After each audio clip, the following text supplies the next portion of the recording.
राधे राधे दोस्तों।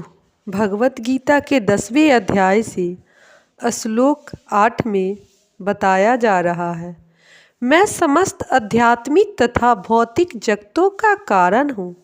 प्रत्येक वस्तु मुझसे ही उद्भूत है।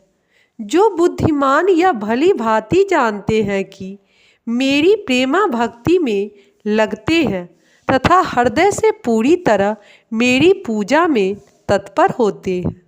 अब इस श्लोक का विस्तार में अध्ययन हुआ है। जिस विद्वान ने वेदों का ठीक से अध्ययन किया हो और भगवान चैतन्य जैसे अधिकारियों से ज्ञान प्राप्त किया हो तथा यह जानता हो कि इन उपदेशों का किस प्रकार उपयोग करना चाहिए, वह यह समझ सकता है कि भौतिक तथा आध्यात्मिक जगतों के मूल श्री कृष्ण है।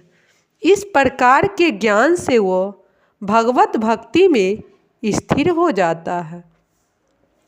वह व्यर्थ की टीकाओं से या मूर्खों के द्वारा कभी पथ भ्रष्ट नहीं होता।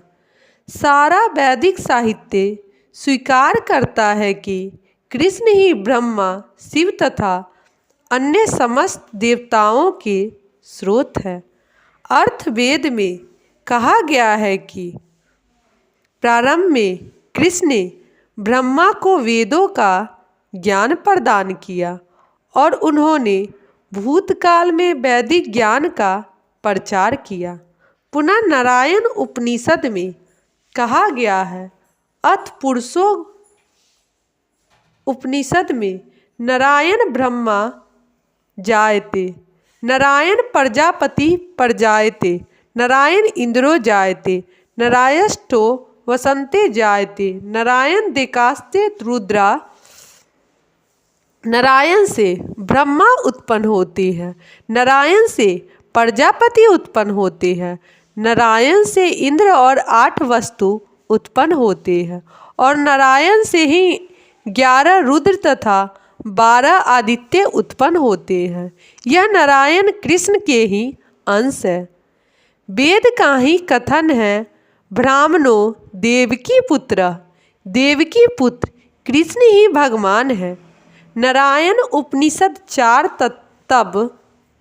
4 में तब यह कहा गया, एको वह नारायण आसीन्य ब्रह्मा न ईशानो नापो नाग्नि सौम्य। सृष्टि के प्रारंभ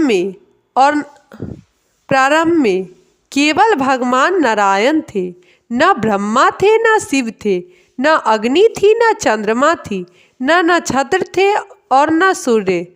महाउपनिषदों में भी यह कहा गया है कि शिवजी परमेश्वर के मस्तक से उत्पन्न हुए हैं। अतः वेदों का कहना है कि ब्रह्मा तथा शिव के स्पष्टा भगवान की ही पूजा की जानी चाहिए। मैंने ही प्रजापति शिव तथा अन्यों को उत्पन्न किया, किंतु वे मेरी माया से मोहित होने के कारण यह नहीं जानते कि मैंने ही उन्हें उत्पन्न किया। वारा पुराण में भी कहा गया है, नारायण भगवान है जिनसे ब्रह्मा उत्पन्न हुए हैं और फिर ब्रह्मा से शिव उत्पन्न हुए हैं। भगवान कृष्ण समस्त उत्पत्तियों के स्रोत हैं और वे सर्वकारक कहलाते हैं। वे स्वयं कहते हैं कि चूँकि सारी वस्तुएं मुझसे उत्पन्न हैं, अतः मैं सबों का मूल कारण हूँ। सारी वस्तुएं मेरे अधीन हैं, मेरे ऊपर कोई नहीं है। कृष्ण से बढ़कर कोई परम नियता नहीं है। जो व्यक्ति परमाणविक गुरु से या वैदिक साहित्य से इस प्रकार कृष्ण को जान लेता है, वह अपनी सारी शक्ति कृष्ण भावनामृत में लगाता है और सचमुच विद्वान पुरुष बन जाता है। उसकी तुलना में अन्य सारे लोग जो कृष्ण को ठीक से नहीं जानते, मात्र मूर्ख सिद्ध होते हैं। केवल मूर्ख ही कृष्ण को सामान्य व्यक्ति समझेगा। कृष्ण भावना भावित व्यक्ति को चाहिए कि कभी मूर्खों द्वारा मोहित न हो। उसे भगवत गीता की समस्त अपरमाणविक टीकाओं एवं व्याख्याओं से दूर रहना चाहिए और दृढ़तापूर्वक कृष्ण भावनामृत में अग्रसर होना चाहिए। राधे राधे।